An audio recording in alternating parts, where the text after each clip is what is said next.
আজান শুনে আসো যারা বিছানায়,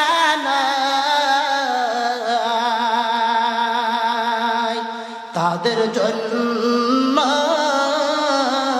কান্দের নবী মদিনায়, তাদের জন্য কান্দের নবী মদিনায়।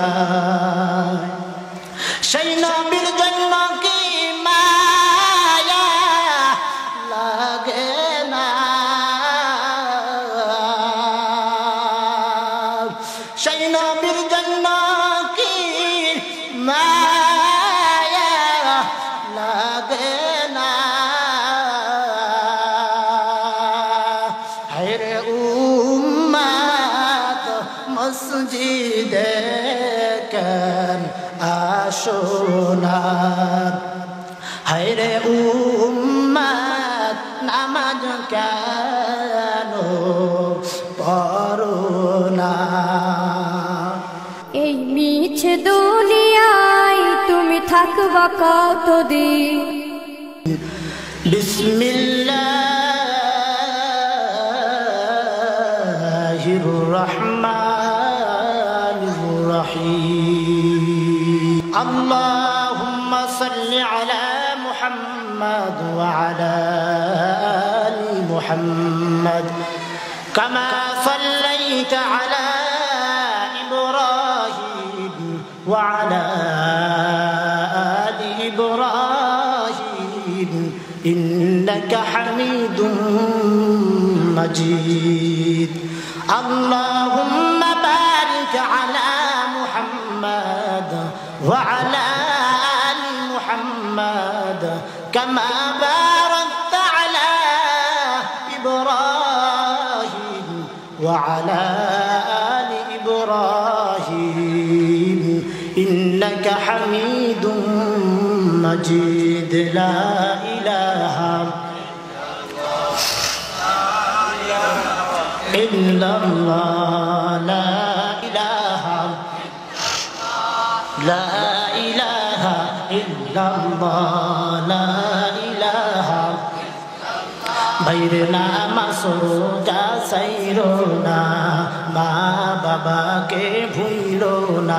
বাইরে নামাজ রোজা সাইরো না, মা বাবাকে ভুইলো না। জান্নাতবাসী হইতে চাইলে, জান্নাতবাসী হইতে চাইলে প্রাণ ভরে করো সাধনা। লা ইলাহা ইল্লাল্লাহ, লা ইলাহা লা ইলাহা ইল্লাল্লাহ, লা ইলাহা লা ইলাহা ইল্লাল্লাহু মুহাম্মাদুর রাসূলুল্লাহ। আলহামদুলিল্লাহ, মহান রব্বুল আলামিনের দরবারে লাখো কোটি শুকর সুজুদ যে মহান রব্বুল আলামিন আমাকে আপনাকে মহব্বত করে জান্নাতের বাগানে এসে বসার মতো তৌফিক দান করেছেন।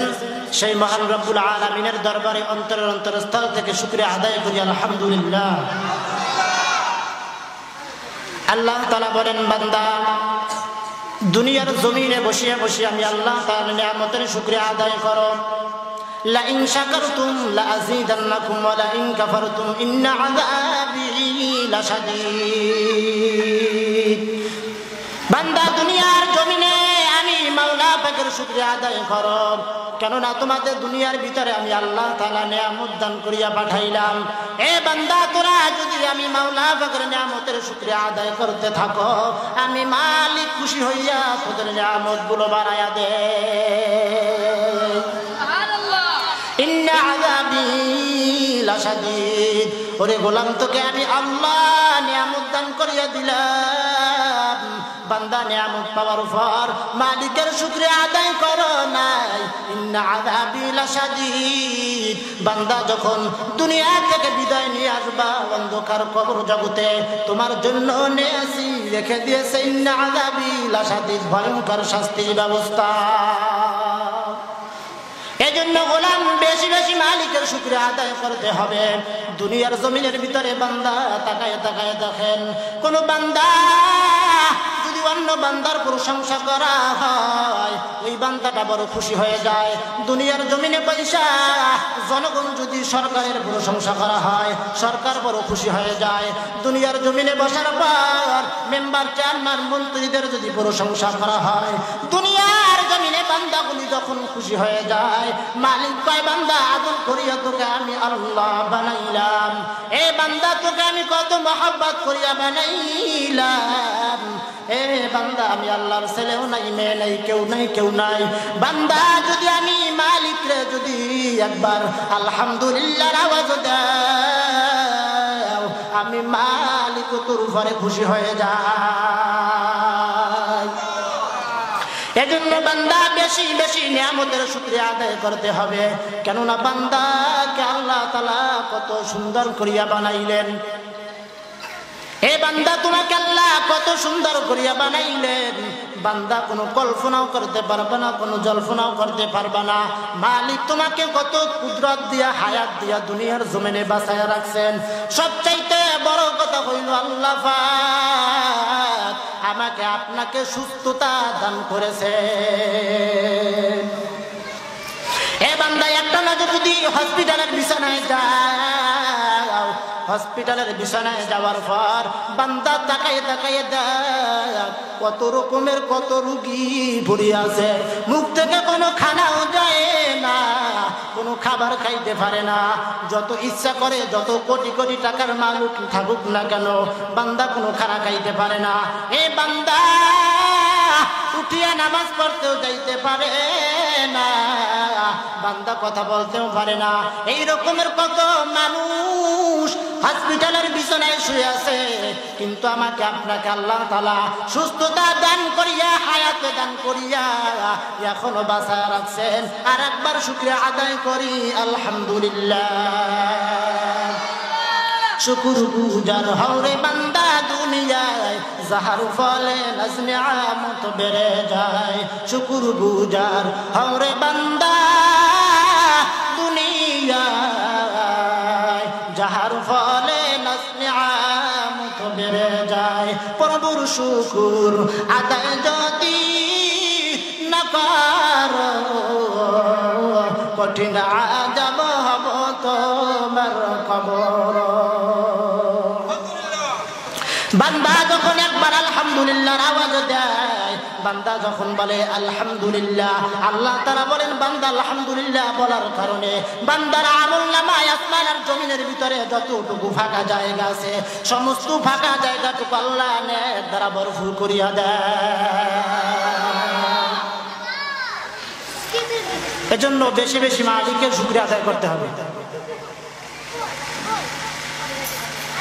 আল্লাহ তাআলা বলেন বান্দা আমার কুদরত জমিনে তাকায় তাকায় দেখ। বান্দা যদি আমাকে পাইতে চাও, যদি আমাকে বুঝতে দাও, এই বান্দা তোর বেশি দূর যাওয়া লাগবে না। দুনিয়ায় আমি যতগুলা যা কিছু সৃষ্টি করছি এগুলোর আসমান আর জমিনের দিকে তাকায় দেখ, এগুলো সব আমি মাওলার সৃষ্টি। আল্লাযী খালাকা সাবআ সামাওয়াতিন তিবাকা মা তারা ফি খালকির রাহমান।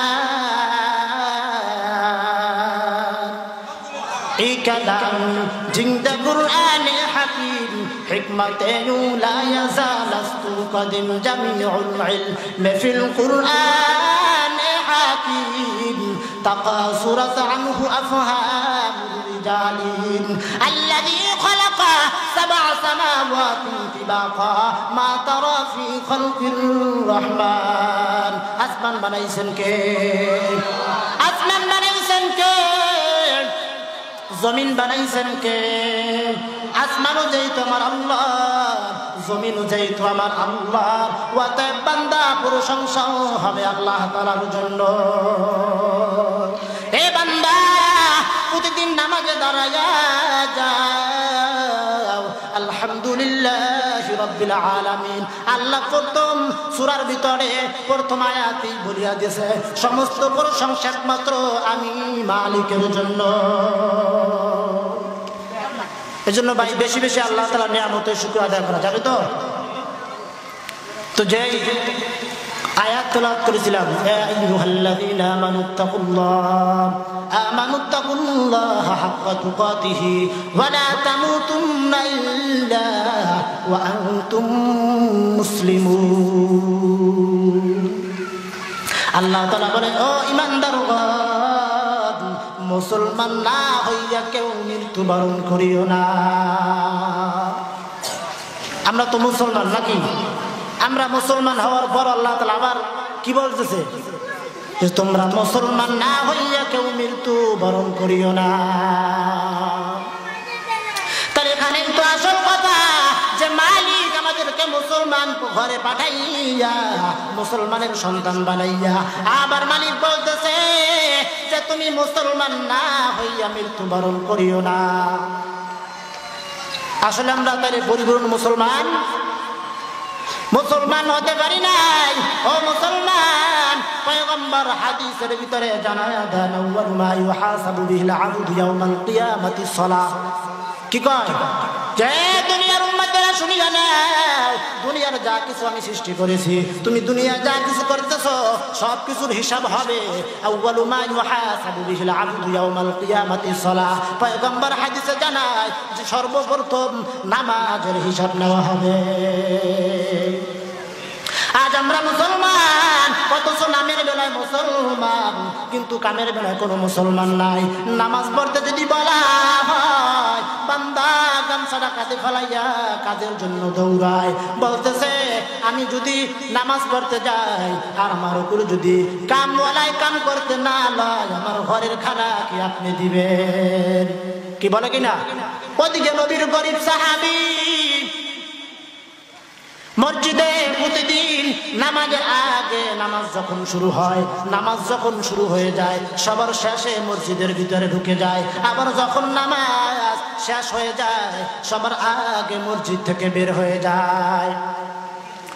ওমর, আবু বকর সবাই বলতেছেন, ওগো পয়গম্বর, আপনার এক সাহাবী মসজিদে সবার আগে, সবার জারে আসে, সবার লাস্টে আসে, আবার সবার আগে মসজিদ থেকে বের হয়ে যায়।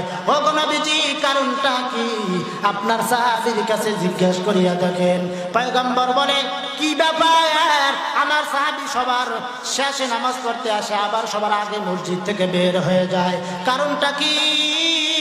পরের দিন সাহাবী আব্দুল্লাহ ইবনে আনসারীর বাড়ির ভিতরে পয়গম্বর হাজির হয়ে গেলেন। দরজার ভিতরে গিয়া আবু বকর ডাক দিছে, ও ভাই আব্দুল্লাহ ইবনে আনসারী, বাসায় আসোনি? দরজা গিয়া ডাক দিতেছে, ও আব্দুল্লাহ ইবনে আনসারী, তুমি বাসায় আসোনি? এরকম বারবার বলাইতেছে, কিন্তু ঘরের ভিতর থেকে কোনো আওয়াজ আসতেছে না। এবার পয়গম্বর নিজের জবান থেকে ডাক দিতেছে, ওগো আব্দুল্লাহ ইবনে আনসারী, তুমি বাসার ভিতরে আসোনি? আমি পয়গম্বর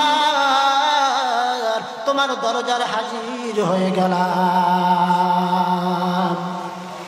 ঘরের দিকে ভিতর থেকে আওয়াজ দেয়, আসসালাতু ওয়াসসালামু আলাইকা ইয়া রাসূলুল্লাহ, আসসালাতু ওয়াসসালামু আলাইকা ইয়া হাবিবাল্লাহ, লাব্বাইকা ইয়া রাসূলুল্লাহ, আমি হাজির। এবার পয়গম্বর বলতেছেন, ওগো আব্দুল্লাহ ইবনে সাহাবী, তুমি বলো বলো। সমস্ত সাহাবায়ে কেরাম আমার কাছে রিপোর্ট দিছে, আমার কাছে বিচার দিছে, তুমি নাকি মসজিদে সবার জারে আসো এবং সবার আগে মসজিদ থেকে বাইরে হইয়া যাও, কারণটা কি জানতে চাই। পয়গম্বর যখন আব্দুল্লাহ ইবনে আনসারীকে এই কথা জানাইয়া দিল, আব্দুল্লাহ ইবনে আনসারী নবীজির কানের কাছে গিয়া মুখটা লাগাইয়া দুই ফোঁটা চোখের পানি ফালাইয়া বলতেছ, গো পয়গম্বর,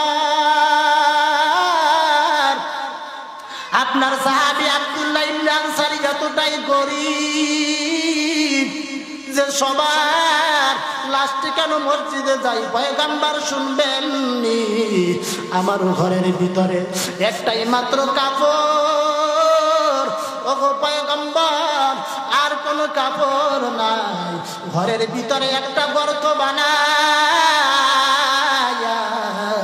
সেই গর্তের ভিতরে আমার বিবিকে রাখিয়া ওই কাপড় পেঁচাইয়া ওগো পয়গম্বর আমি মসজিদে যাই আবার সবার আগে আইসা ওগো পয়গম্বর আমি গর্তের ভিতরে ঢুকিয়া আমার বিবিকে কাপড়টা দে আমার বিবি নামাজে দাঁড়ায় যায় এই সময় সাহাবায়ে কেরামের হালত আর তো আমরা মুসলমান নামাজের কোনো খবর নাই নামাজের কোনো খবর নাই অথচ আমরা পয়গম্বরের উম্মত এই জন্যই পয়গম্বর আল্লাহ তাআলা জানায়া দেন হাদিসের ভিতরে পয়গম্বর হাদিসের ভিতরে জানায়া দেন আউয়ালু মা ইউহাসাবু বিহিল আবদু ইয়াউমাল কিয়ামাতিস সালাহ সর্বপ্রথম নামাজের হিসাব আগে নেওয়া হবে অন্যদিকে আল্লাহ তাআলা বলেন ও মুসলমান ও ইমানদার তোমরা মুসলমান না হইয়া কেউ মৃত্যু বরণ করিও না আজান শুনে আসো যারা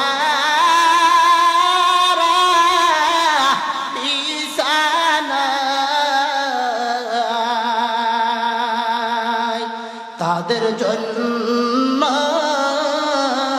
কান্দের নবী মদিনায় তাদের জন্য কান্দের নবী মদিনায় সেই নবীর জন্য কি মায়া লাগে না সেই নবীর জন্য কি মায়া লাগে না হায়রে উম্মত মসজিদে কেন আসো না হায়রে উম্মত নামাজ কেন পড়ো না অথচ আমরা নবীর উম্মত আর সাহাবায়ে কেরাম নবীর উম্মত বেলাল হাবশী বড় কালো সাহাবী বড় গরিব সাহাবী নবীজি যখন দুনিয়া থেকে বিদায় নিয়ে গেছে নবীজির সাহাবী বেলাল মদিনা ত্যাগ করিয়া অন্য দেশে চলিয়া গেছে অনেকদিন পর হযরতে বেলালের আগমন সাহাবায়ে কেরাম বলতেছে ও ভাই বেলাল নবী যদি দুনিয়া থেকে চলিয়া গেছে ও ভাই বেলাল তোমার আর কোনো খোঁজ নাই তোমার আর কোনো খবর নাই ও ভাই বেলাল তুমি এতদিন কোথায় ছিলা বেলাল বলে যেই দেশে আমার নবী নাই সেই দেশে আমি বেলাল থেকেও কোনো লাভ নাই সমস্ত সাহাবায়ে কেরাম বলতেছে ভাই বেলাল নবীজি ইন্তেকাল হয়ে গেছে তখন থেকে আর তোমার কণ্ঠে আজান শুনতে পাই না ও ভাই বেলাল একটু আজান দাও তাহলে আমাদের নবীর কথা আমাদের মনে পড়বে এই কথা বলার পর বেলাল বলতেছে না না যেই দেশে আমার নবী নাই সেই দেশে আজ বেলালের আজানও চলবে না সব সাহাবায়ে কেরাম অনুরোধ করতেছে বেলাল কিছুতেই রাজি হইতেছে না এবার হাসান হোসেন ডাক দিয়ে বলতেছে ও ভাই বেলাল আমি পয়গম্বরের নাতি বলছি হাসান আর হোসেন ধরছে ভাই বেলাল একটু আজান দাও তুমি যদি আজান দাও তাহলে আমার পয়গম্বরের কথা একটু মনে পড়ে যাবে সবার কথা মতো বেলাল আজান দেওয়া যখন শুরু করছে, আল্লাহু আকবার যখন বলতেছে, আজান দেয় আর বেলাল কাঁদে। হযরত বেলালের আজান যত সামনে আগায় আর হযরত বেলালের কান্নাও তত ভারী হয়ে যায়। এবার যখন বেলাল বলতে আশহাদু আল্লা ইলাহা ইল্লাল্লাহ, হযরত বেলাল আজান দেয় আর কাঁদে। যখন বলতেছে আশহাদু আন্না মুহাম্মাদুর রাসূলুল্লাহ, হযরত বেলাল একটা চিৎকার মারিয়া জমিন থেকে পড়িয়া গেলেন। সাহাবায়ে কেরাম প্রশ্ন করতেছে, ভাই বেলাল আজান কেন দিলা না? ও ভাই বেলাল কেন চিৎকার দিয়া জমিনের ভিতরে পড়িয়া গেলা? পানি দেওয়ার পর কতক্ষণ পর হুশে আসার পর বেলাল ডাক দিয়ে বলতেছে, সাহাবায়ে কেরাম শুনিয়া নাও, আমি আগে যখন নবীজির মেম্বারের পাশে দাঁড়াইয়া যখন আল্লাহু আকবার বলি আজান দিতাম, যখনই বলতাম আশহাদু আন্না মুহাম্মাদুর রাসূলুল্লাহ, আমি একটু আড়াল নজর দিয়ে তাকায় থাকতাম, আমার পয়গম্বর মেম্বারের ভিতরে বসে আছে। আজকে আমি যখন বললাম আশহাদু আন্না মুহাম্মাদুর রাসূলুল্লাহ, একটু আড়াল নজরে তাকায় দেখি মেম্বার খালি, আমার নবী নাই। সেই বেলালকে মারতে মারতে উমাইয়া ইবনে খালফের শীর্ষ পর্যায়ের কাফেরেরা রক্তাক্ত করিয়া জমিনে ফালাইয়া দিল। ওই বেলালের অপরাধ ছিল একবার খালি বেলাল মালিকের নাম জপত, খালি বলতে আল্লাহু আহাদ, আমার আল্লাহ এক, আমার আল্লাহ এক। এই বলিয়া যখন বেলাল হাত বলিয়া চিল্লায়, তখন উমাইয়া ইবনে খালফ বলতেছে, ও বেলাল তুমি তো আমারই গোলাম, বলো তুমি কার নাম জপতেছ? হযরত বেলাল ডাক দিয়ে বলতেছে, আমি আমার মালিকের নাম জপতেছি। উমাইয়া ইবনে খালফ কাফেরদের শীর্ষ পর্যায়ের লিডার বলতেছে, ও বেলাল আমি তো তোমার মালিক, তোমার আবার অন্য মালিক কোথায়? বেলাল ডাক দিয়ে বলে, না না, আপনি তো দুনিয়ার মালিক, আমি আমার মালিকের নাম জপতেছি। উমাইয়া ইবনে খালফ বলতেছে, তোমাকে পাথর চাপা দেওয়া হবে, তোমাকে জ্বলন্ত কয়লার উপরে ছেঁচড়াইয়া দেওয়া হবে। এই কথা বলার পর বলতেছে, সমস্যা নাই, আমি মালিকের নাম জপা বাদ দিব না। কেমন ছিল সাহাবায়ে কেরামের ঈমান! আর অথচ আমরাও আজকে মুসলমান, আর আজকে আমাদেরও ঈমান হইতেছে। আল্লাহ বলেন, বান্দা মুসলমান হইয়া তারপর কবরে আসো। আর আজকে আমরা মুসলমান শুধু নামে, কামের বেলায় কোনো মুসলমান খুঁজে পাওয়া যায় না। আজকে মুসলমান শুধু নামে, মসজিদে গেলে মুসলমান পাওয়া যায় না। অথচ আমরা যারা শুক্রবার শুধু জুমার নামাজ আদায় করি, পয়গম্বর বলেন এদেরকে নামাজি বলা যাবে না। যারা শুক্রবার নামাজ পড়ে এদেরকে নামাজি বলা, তারা নামাজি না। একদিকে আল্লাহ বলেন বান্দা মুসলমান হয়ে কবরে আসো, অন্যদিকে পয়গম্বর বলেন সর্বপ্রথম মালিক নামাজের হিসাব নেওয়া হবে। আজকে আমরা মুসলমান সেই জায়গায় বলছি, আমাদের ঈমান আছে। কি ঈমান আছে না? ইন্নামাল মুমিনুনা আল্লাযীনা ইযা যুকিরাল্লাহু ওয়াজিলাত কুলুবুহুম ওয়া ইযা তুলিয়াত আলাইহিম যাদাতুহুম ঈমানান ওয়া আলা রাব্বিহিম ইয়াতাওয়াক্কালুন। মুমিন যখন মাওলার কোরআন তেলাওয়াত করে, মুমিন যখন মাওলার কোরআন তেলাওয়াত কানের ভিতরে লাগায়, মুমিন যখন ওলা ওলামায়ে কেরামের আলোচনা শোনে, তখন মালিক এই শোনার কারণে মুমিন বান্দাদের ঈমান আরো বাড়ায়া দেয়।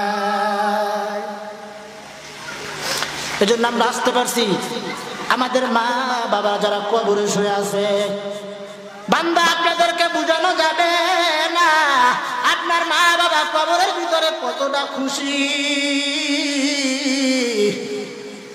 আপনি দুনিয়া জমিনে যা কিছু করেন না কেন, যখনই কোনো দিনই কাজ করেন, তখন ফেরেশতারা ডাক দিয়া বলতেছে, আল্লাহ তার সন্তান তো দুনিয়ার জমিনে ভালো কাজ করতেছে, আল্লাহ তো বান্দার উসিলা খুঁজতেছে। আল্লাহ বলে যে সন্তানগুলো মাহফিলের জন্য মাহফিল প্যান্ডেলে হাজির হয়েছে, আমি মালিকের কোরআন শুনতেছে, ধর্মীয় আলোচনা শুনতেছে, এর উসিলা বানাইয়া ওদের মা বাবাকে মাফ করিয়া দে। এ বান্দা যারা শীতের ভিতরে দিনী আলোচনা মাহফিলে এসে হাজির হয়েছেন, বান্দা কখনো ঠকেন নাই, বরঞ্চ আল্লাহর উসিলা বানাইয়া হইলেও আপনাকে মাফ করিয়া দিতে পারে। আল্লাহ তো বান্দাকে উসিলা খুঁজবে।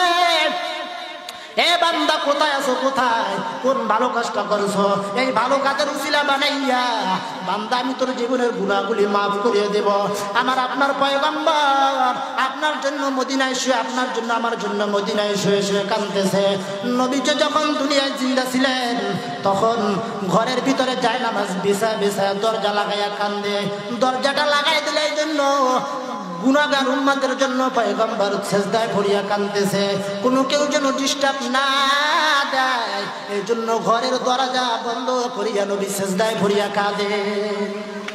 সাহাবায়ে কেরাম দিয়া বলতেছে, ওগো পয়গম্বর কতক্ষণ সময় হয়ে গেছে, এখন কি আপনি সেজদায় পড়ে কাঁদবেন? বলেন কিসের জন্য আপনি কাঁদেন? ওগো পয়গম্বর কেউ আপনাকে গালি দিছেন? আপনি একটু বলেন গো পয়গম্বর। পয়গম্বর কোনো কথা বলে না, মাথায় জাগায় না, সেজদায় পড়ে আপনার আমার জন্য কান্দে। কান্দতেছে নবী, মাথা জাগায় না। জিবরাইল আমিন আইয়া বলতেছে, ও পয়গম্বর কি জন্য আপনি কাঁদতেছেন? পয়গম্বর বলতেছে, ও পয়গম্বর বলতেছে, ও জিবরাইল আমি যখন দুনিয়া থেকে বিদায় নিয়ে যাব, ও পয়গম্বর যখন দুনিয়া থেকে বিদায় নিয়ে যাবে আমার উম্মতের কি গতি হবে? এই জন্য আমি চোখের পানি ফালাইয়া ফালাইয়া কাঁদি। মালিক যখন আমার উম্মতের ফয়সালা না দিবে, ততক্ষণ পর্যন্ত আমি সেজদা থেকে মাথা উঠাবো না। আল্লাহর কাছে খবর ছড়িয়ে গেল, আল্লাহ তো আগেই জানে নাকি। জিবরিল আমিন বলতেছে, ও গো ভাই, ও আল্লাহ আপনার পয়গম্বর সেজদা বসিয়া বসিয়া কাঁদতেছে, কোনো কায়দাতেই উঠানো সম্ভব না। আল্লাহ সুসংবাদ দিয়ে দিলেন, ও গো পয়গম্বর, জিবরিল পয়গম্বরকে গিয়া বলো, উম্মত যদি জীবনে একবার হইলো আমি মালিকের কাছে তওবা করে, আমি মালিক জীবনের সমস্ত গুনাহগুলি মাফ করিয়া দিব। জিবরাইল আমিন বলতেছে, ও গো পয়গম্বর আপনার জন্য সুসংবাদ নিয়ে আসি, আপনার উম্মত যদি জীবনে একবার তওবা করলেও আল্লাহ আপনার উম্মতের গুনাহগুলি মাফ করিয়া দিবে। হ্যাঁ পয়গম্বর বলতেছে, ও গো জিবরাইল হবে না, আমার গুনাহগার বান্দাগুলি তওবা করার পর যদি আবার গুনাহে জড়িত হয়, আর যখন বিদায় নিয়ে যায়, তখন ওই অন্ধকার আযাব কেমনে সহ্য করবে? জিবরাইল আমিন আবার চলে গেছে। আল্লাহ আপনার বন্ধু তো মাথা উঠায় না, আপনার বন্ধু তো চোখের পানি ফালায় ফালায় কান্দে। ও আল্লাহ আমার সহ্য হয় না। এই কথা বলার পর আল্লাহ পাক বলতেছে, ও জিবরাইল যাইয়া জানায়া দাও, আমার পয়গম্বরকে জানায়া দাও, উম্মত যদি মরণে 1 বছর আগেও তওবা করে আমি গুনাহ মাফ করিয়ে দিব। গিয়ে বলতেছে, ও পয়গম্বর আবার সুসংবাদ দিছে, বান্দা যদি মরণের 1 বছর আগে গুনাহ করে, গুনাহ করার পর যদি তওবা করে আল্লাহ পাক মাফ করিয়ে দেবে। পয়গম্বর বলে, ও জিবরাইল হবে না, 1 বছর পর যদি আবার বান্দা গুনাহ করে, ওই গুনাহ নিয়ে কবরে কেমনে থাকবে? আবার পয়গম্বর জিবরাইলকে পাঠায়া দেয়। জিবরাইল কয়, আল্লাহ হবে না, বলতেছে গিয়া বলো যদি 6 মাস আগেও তওবা করে মাফ করিয়ে দিব। পয়গম্বরের কাছে খবর জানায়, পয়গম্বর বলে না না হবে না, 6 মাসের গুনার আযাব বান্দা সহ্য করতে পারবে না। বলে আবার গিয়ে বলতেছে আল্লাহ আপনার পয়গম্বর রাজি না। আবার বলতেছে সুসংবাদ জানায় দাও যদি 1 মাস আগেও তওবা করে আমি আল্লাহ গুনাহগুলি মাফ করিয়ে দিব। পয়গম্বর বলে না না হবে না। বলে মৃত্যুর 1 ঘন্টা আগেও যদি তওবা করে আমি আল্লাহ জীবনের গুনাহগুলি মাফ করে দিব। বলতেছে 1 ঘন্টার গুনাহ নিয়ে বান্দা কবরে গেলে টিকতে পারবে না। এবার আল্লাহর কাছে গিয়ে বলে আল্লাহ আপনার পয়গম্বর কিছুতেই রাজি হইতেছে না। এবার পয়গম্বর বলতেছেন, জিবরাইল আমিন গিয়ে বলতেছে ও পয়গম্বর আল্লাহ আবার সুসংবাদ জানায়া দিছে গো, আপনার উম্মত যদি মরণের আগ মুহূর্তেও তওবা করে নেয় আমি বান্দার উম্মতের সব গুনাহগুলি মাফ করিয়া দিব। কেমন আমার আপনার নবী, দয়ার নবী, মায়ার নবীজি আজকে সেই মুসলমান রবিউল আউয়াল আসলে ঢোল পিটায় গান গায়ের রাস্তায় রাস্তায় নবীর ভালোবাসা নিয়ে বেড়ায়, অথচ বান্দার মুখের ভিতরে দাড়ি নাই, বান্দার গায়ে নবীর সুন্নাতে আদর্শ নাই, অথচ বান্দা নবীকে ভালোবাসে। এটা আসলে প্রকৃত নবীকে ভালোবাসা না, এটা হলো নবীজির সাথে ধোঁকাবাজি। আল্লাহ তাআলা পয়গম্বরকে কেমন নবী করিয়া পাঠাইছেন, ওয়া মা আরসালনাকা ইল্লা রাহমাতাল লিল আলামিন, সমস্ত মাখলুকাতের জন্য আমার আপনার নবী হইল রহমত স্বরূপ। যখন বান্দাগুলি দুনিয়া থেকে বিদায় নিয়ে যাবে আর বান্দাগুলি যখন কবরে যাওয়ার পর হাসরের মাঠ মাঠ কইয়া কাঁদবে আর সমস্ত মানুষগুলা ঈসা পয়গম্বর আলাইহি ওয়াসসালাতু ওয়াসসালামের কাছে গিয়ে দাঁড়াবে, ও গো পয়গম্বর একটু সুপারিশ করেন আমাকে যেন জান্নাতের গেটে ডাক দিয়ে বলতেছে ও জান্নাতবাসীরা রে, কে জান্নাতের ভিতরে আছে দরজাটা খুলে দাও, কারণ পিছনের অবস্থা বড় ভয়াবহ, আযাব বড় কঠিন, জান্নাতের গেটটা খুলে দাও। বলে তোমরা কে? আওয়াজ দিয়ে বলে আমি ঈসা পয়গম্বর, বলে আমি মূসা পয়গম্বর, বলে আমি আদম আলাইহিস সালাতু ওয়াস সালাম। এবার জান্নাতীর ভিতর থেকে গাইবি আওয়াজ দিয়া বলবে তোমরা ঈসা পয়গম্বর হইতে পারো, মূসা পয়গম্বর হইতে পারো গো। উম্মতে মুহাম্মাদি পয়গম্বর আলাইহিস সালাতু ওয়াস সালাম যখন জান্নাতের ভিতরে তার উম্মত নিয়ে প্রবেশ না করবে, তোমরা মূসা পয়গম্বর হইতে পারো, জান্নাতের গেটে খোলা যাবে না।